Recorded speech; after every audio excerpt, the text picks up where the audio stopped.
Hey guys, how you doing? It's me here. I was thinking of whether or not to make a video. I didn't plan on making a video until tomorrow night. We all know is Night of Champions, and this should be the card looks good, so I'm not gonna complain too much about it. But anyway, I was planning on making kind of like a WrestleMania 27 fantasy card type of deal, but I could do that anytime. So I was thinking of a song. I was thinking of some music. And one song I remember for some reason that popped in my head was, I don't know if you guys remember this video game. It was called WWF Attitude. It came out around 1999. I believe, yeah, it was for the N64. I think it was for the PlayStation. I could be wrong, but I know for a fact it was for the N64 because I had N64 and I played it. For some reason, it just thought to myself, wow, now I know what to talk about in my next video, and that is the Attitude Era. I just want to give, my memories of, the Attitude Era, and you guys can share your memories down link below if you want to. So, anyway, I don't want to babble too long, but, you know, like I said, I've been watching wrestling since I was 8 years old in 1998. It was such a great time. There was basically no rules. Yes, we had sex, whatever, but, we had, good storylines. We had, you know, matches that, people weren't afraid to bleed or whatever. You had, yes, you had cursing. Yes, you had, the excitement, but basically anything could happen. I mean, I was talking to guys like the Wrestling Guy '09. I was talking to, Gold Standard 000, and I'm talking to, Rotisserie Jamie, friends like that on Skype. And SmackDown was on, and they're like, "Oh man, I totally forgot SmackDown was on." I didn't really watch SmackDown, you guys, and it's pretty sad because if you asked me 10 years ago, I'd probably be freaking out like, oh my god, I gotta watch SmackDown. I have to watch SmackDown. The same goes with Raw. It's like, oh man, I can't miss Raw. I can't. I just can't. I mean, it's so good. You don't know what's gonna happen. If you miss it, you're gonna look like a complete idiot.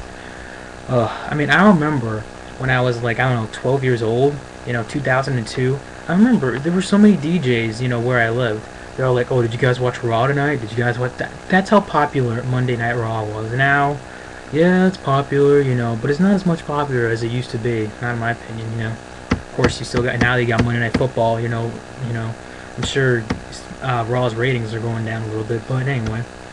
I just have so many memories, you guys, of the Attitude Era. We had such great stables, such as DX, the real DX. You had, China, Triple H, Shawn Michaels, the Road Dogg, Billy Gunn, X-Pac.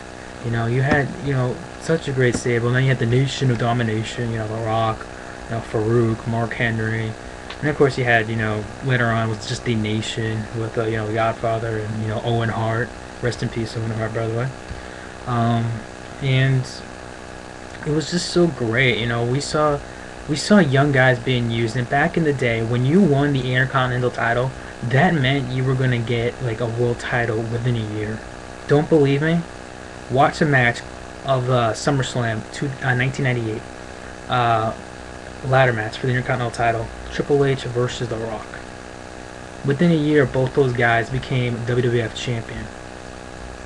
And there's other examples of that. There was just so much stuff, you guys, that was so great about the Attitude. Sure, you had your bad moments. It wasn't. I'm not saying the Attitude Era was perfect, because nothing is perfect.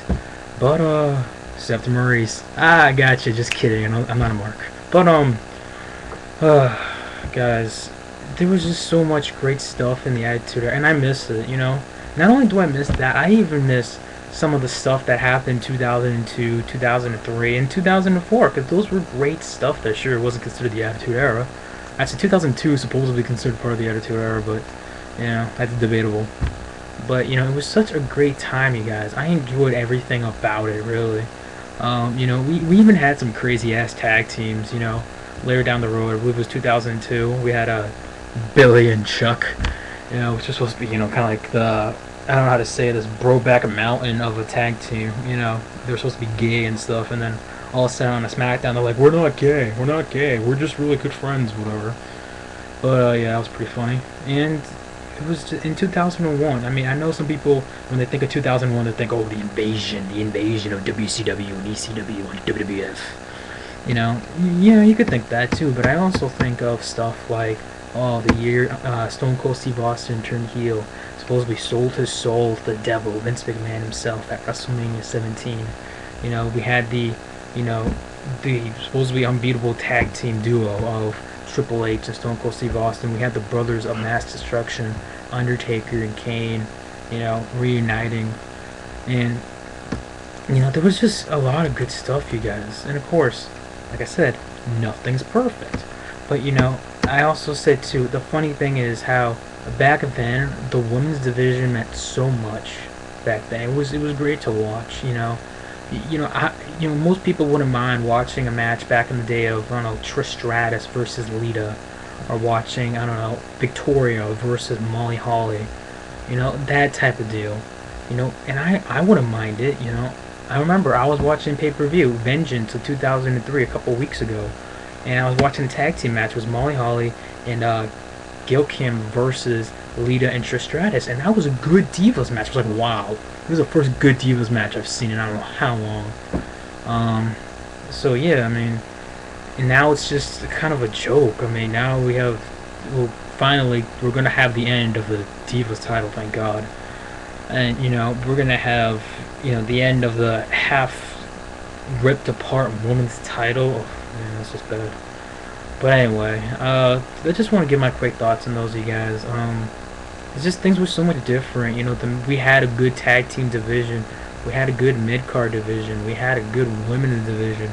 We basically had a good everything, you know, and we had some good general managers as well. You know, we had Eric Bischoff later down the road. You know, of course, we had Vince McMahon. We had Stephanie. I believe Shane was at one point, and, you know, Shawn Michaels was even a GM. And we had Mick Foley, and, you know, we've had all these great, you know, GMs along the road.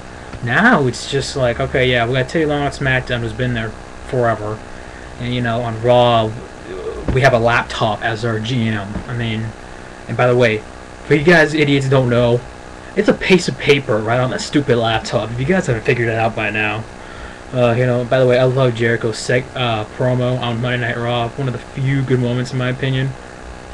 Just shut up and read it, you idiot. But Jericho's awesome. But anyway, you know, that's all I wanted to get to, you guys. We just had so much, and WWE back then was just not afraid to go over the limit, you know, with, no pun intended, over the limit.